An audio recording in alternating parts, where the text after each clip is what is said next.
gente, tudo bem? Finalmente a gente chegou na parte 3 dessa aula 3. A gente vai falar um pouquinho de notação científica e ordem de grandeza, tá bom? Bom, o que é a notação científica? Ela é uma forma, de escrever números muito grandes ou números muito pequenos utilizando a base 10. Então, por exemplo, é muito utilizado na química, onde a gente tem números muito pequenos. Pode ser utilizado também aí numa produção em massa de alguma empresa, onde a gente tem uma produção muito grande por dia, sei lá, de caneta, tá bom? Então, ela é uma forma mais simplificada da gente escrever aí um número muito grande ou um número pequeno, economizando espaço também, tá bom? Então, para isso, a gente vai utilizar a base 10, tá bom? Essa aqui é a carinha de uma notação científica, onde n é o número real entre 1 e 10. Aí a gente vai multiplicar aqui pela base 10 e vai elevar o expoente nzinho, onde nzinho tem que ser um número inteiro, tá bom? É o expoente aí do nosso número. Aí, exemplo, a gente tem o exemplo da utilização na química, por exemplo, a constante de Avogadro, tá? A constante de Avogadro diz pra gente que um mol contém 6,02 vezes 10 a 23 entidades.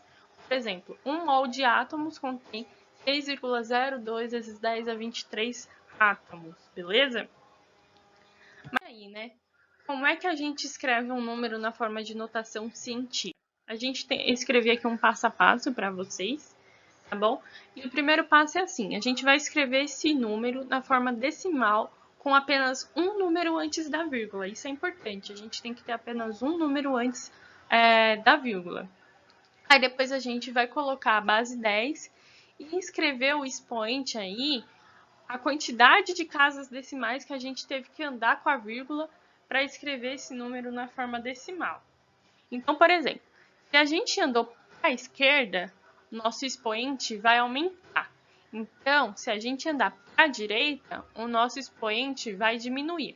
Como é que vocês podem gravar isso? Andou para a direita começa com D. Então, diminui. Diminui começa com D também. Andou para a esquerda, a gente aumenta. Esquerda começa como uma vogal. Aumentar também começa com uma vogal, tá bom? Essa é uma maneira mais fácil, assim, diria, para gravar. Então, a gente tem vogal com vogal e D com D, beleza? Lembrando que se a gente andar para a esquerda, a gente diminui, se a gente andar para a direita, ou se a gente andar para a esquerda, a gente aumenta, e se a gente andar para a direita, a gente diminui ali uma unidade no nosso expoente, beleza? Vamos para alguns exemplos. Então, assim, vamos ver um número muito grande, que é esse número aqui que nem eu sei ler. É um número muito pequeno. Como que a gente vai fazer? Primeiro, a gente vai escrever esse número aí na forma decimal, com apenas um número antes da vírgula. Então, aqui a gente pode escrever 6,59, beleza? Depois, o que a gente faz? A gente escreve a base 10 e o nosso expoente vai ser a quantidade de casos que a gente teve que andar com a vírgula. Ou seja, nossa vírgula ela estava aqui. A gente teve que andar com ela até aqui, beleza? A gente andou para onde? A gente andou para a esquerda. A esquerda começa com E, é uma vogal, então a gente aumenta. Então, toda vez que a gente andar para a esquerda, a gente aumenta. Vamos ver quantas casas a gente andou aí? Então, aqui, ó. 3, 6, 9, 12, 15. Então, a gente andou 15 casas. Como a gente andou para a esquerda, a gente escreve aqui, ó. Nosso expoente é 15 positivo. Beleza? Então, vamos aqui para outro exemplo de um número muito pequeno. Então, o que a gente tem que fazer? Primeiro, a gente tem que escrever esse número na forma decimal, com só um número antes da vírgula. Então, a gente pode escrever como 1,6, certo? Depois, a gente vai observar aqui quantas casas a gente andou com a vírgula. Então, aqui, ó, 3, 6, 9, 10, 11. Então, a gente andou com a vírgula até aqui para escrever 1,6, certo? Até esse momento. Então, a gente escreve aqui na base 10.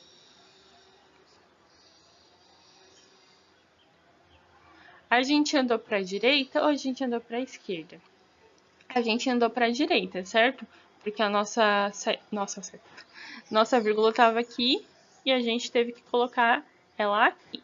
Então, se a gente colocou para a direita, a gente diminui a quantidade de casas, que no caso aí foi 11 casas decimais, beleza?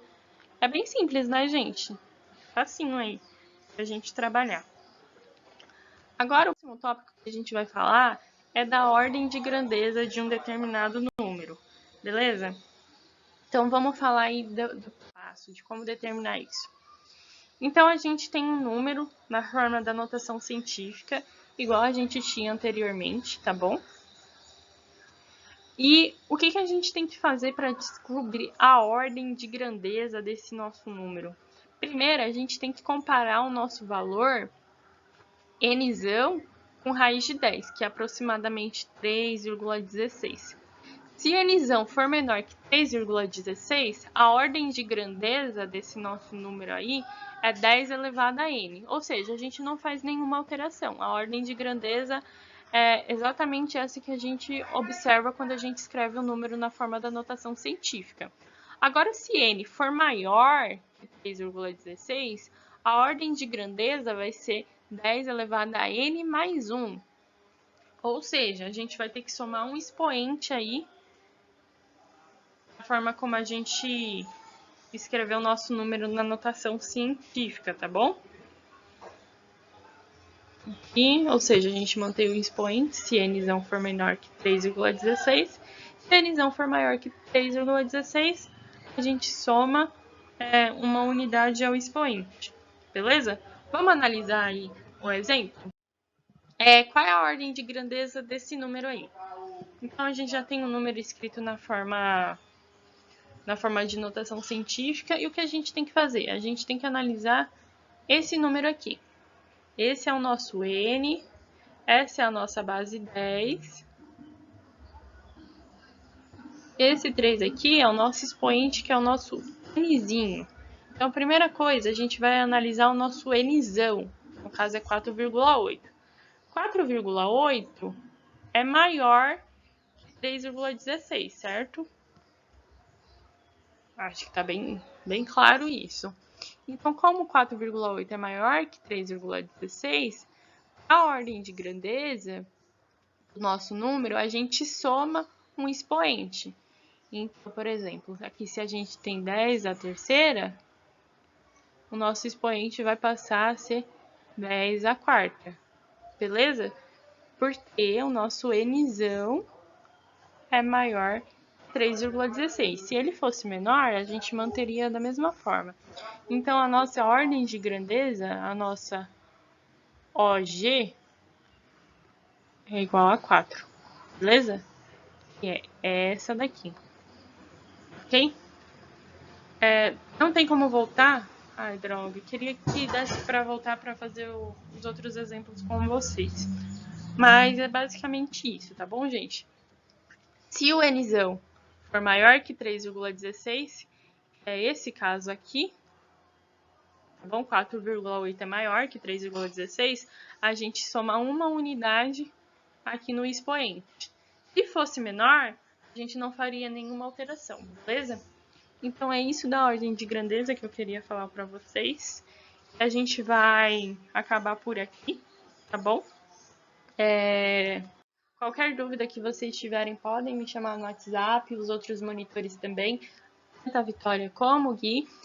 E em breve a gente vai fazer outro vídeo resolvendo exercícios aplicando aí tudo que a gente aprendeu na aula 3, beleza? Tem umas dicas para vocês. A apostila, a teoria para estudar da página 21 à página 22, tá bom? E os exercícios do capítulo 1, a gente está no capítulo 1 ainda, vão da página 23 à página 24, tá? As nossas sugestões de vídeos do Descomplicas aí estão presentes também nos slides, tanto nos slides quanto no plano de ensino, que a gente deixou disponível para vocês no Drive. E esses slides vão estar disponíveis para vocês também no Drive de vocês, tá bom? Então é isso, gente. Beijos e bons estudos. Tchau!